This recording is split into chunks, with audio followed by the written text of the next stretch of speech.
your hands together for Bram Kerssemakers, Program Manager at Protein Port Network. So hello everyone. My name is Bram Kerssemakers and I'm leading the new Protein Port Network. And we do this together with a couple of very important stakeholders to us. The Protein Port Network is supported by the province of Zuid-Holland, which is the wonderful province that we're all in right now for the non-Dutchies amongst us. This is the cities of Rotterdam and Delft and The Hague as well. And we work in our efforts together with Innovation Quarter, which is a regional development agency.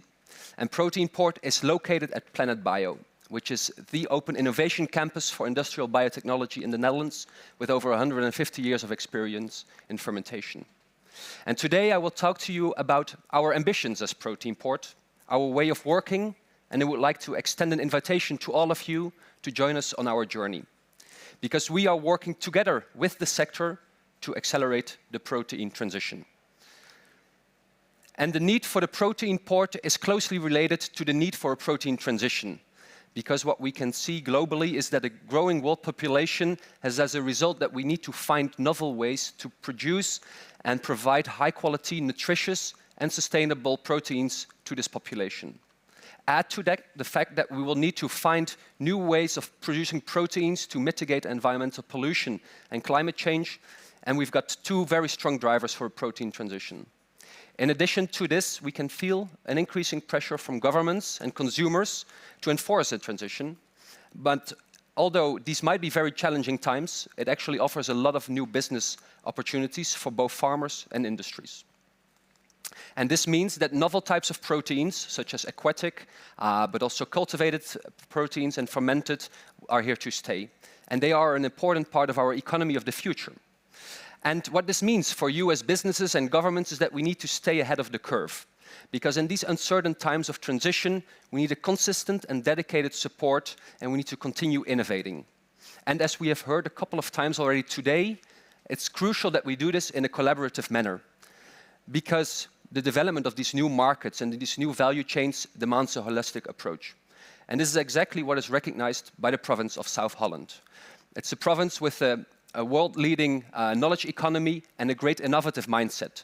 And they thought, well, since this new protein sector is going to be so important for us in the future, we need to set up a program, which they did through the Protein Port. And so this puts us as Protein Port in a very unique position. Because at the one hand, we have very strong governmental support, but we also have a very broad network of businesses, academia, investors active in the protein transition. And that allows us, as Protein Port, to be a neutral and not-for-profit network, where we can connect you to other people in the alternative protein sector, so that you can find customers and collaborators, exchange knowledge, and do pre-competitive research together. And this in turn can help you grow your alternative protein activities. So what is the way of working for us? What is our promise? Well, we take a very personal and collaborative approach. Because what we see many times is that great events are organized in the alternative protein space. And what we see at these events is that the biggest concerns and hurdles are voiced very, very loudly. And often we hear problems related to access to finance, but also legislative hurdles or scaling facilities often are identified as big obstacles for the protein transition.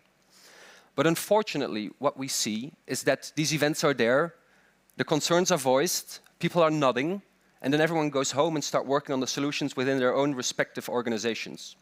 And that is where we want to make the change. Because what we do is we pick one of these topics and we start working with you and other people from the field and work towards solutions to these specific hurdles, rather than focusing on large-scale events. And we do this in a collaborative manner, and we connect along the value chain, because the way that we work is that we are creating high-level expert groups. So we, as I mentioned, we pick one clearly defined topic that we pick in collaboration with the field, and we collect a group of 5 to 10 high-level experts from the sector that run into these challenges or might even have solutions to the problems. And these people are high-level individuals because we would like them to be able to both act on and speak on behalf of their respective organizations. Together with them, we as Protein Port go into a personal preparation to fine-tune the expert group, and we then invite everyone for a one-day deep dive session in which we work on the outline and create smart outcomes for this expert group. And we do this in different thematics. So as I mentioned before, different problems in the protein transition have been identified, and so we cluster them together, and so we create thematic groups such as scaling or legislation, but also funding and customers. And these are very rough global thematics. So within these thematics, we form these expert groups that have a much more clearly defined and targeted goal. So you can think of, for example, one focusing on hybrid products, but another one that might be focusing on tasting events to increase consumer acceptance. And so by doing so, Protein Port aims to create a trust-based environment in which the sector can exchange thoughts and insights in a safe and trusted manner. And we as Protein Port take care of the framework so that the sector can take care of the content.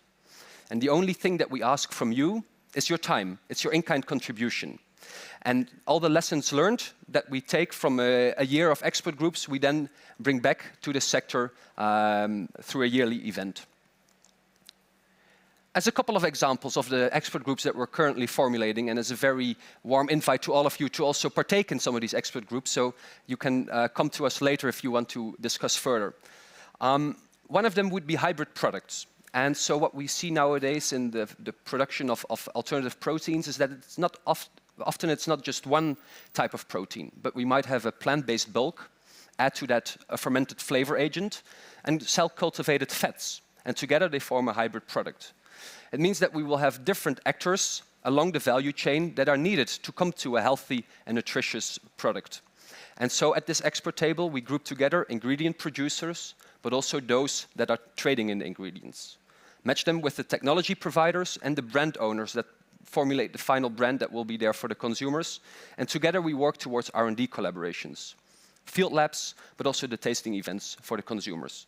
Because in each link of this value chain, often there might be a bit of a miscommunication and a misunderstanding of the challenges that the other partners run into. And so by gathering all the partners at a table, we hope to overcome this. Secondly, in the protein transition, there's a very strong need for short and robust supply chains. And to do this, we need to also involve the agricultural sector. So we get them together at an expert table with regional businesses, with organic side streams that can be used by technology providers, such as fermentation companies, to valorize these rest streams. And this can result in all sorts of collaborations, such as joint ventures, but we're also aiming to build European consortia for European funding. And of course, as a great added benefit, we find a way to valorize our buy streams of industries. As a final example, we also take a legislative approach.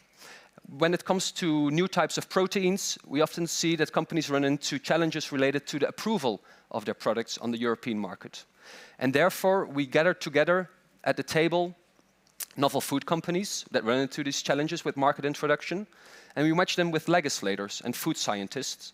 And then together with law departments of universities, we get a very complete package of expertise that allows us to write very impactful position papers and provide feedback to policy and partake in other advocacy activities. As a very recent and I think very good example, we have recently also become involved in a European-funded project that focuses on regulatory sandboxing related to these novel food approval procedures in Europe. So by taking part in these expert tables, we are able to gather input from the sector and bring this back to European lawmakers and legislation, and hopefully thereby create an environment that is more favorable towards the introduction of these new types of proteins on the European market.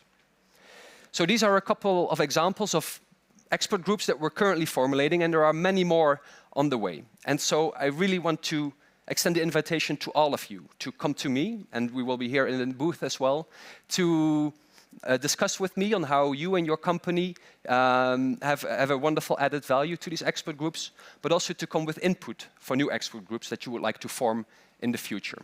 Because I think that, as mentioned today, the collaborative effort is the way to go, and the sooner that we start to work together, also pre-competitively, the further we will get. So thank you very much for your attention, and I hope to talk to many of you later today. Thank you.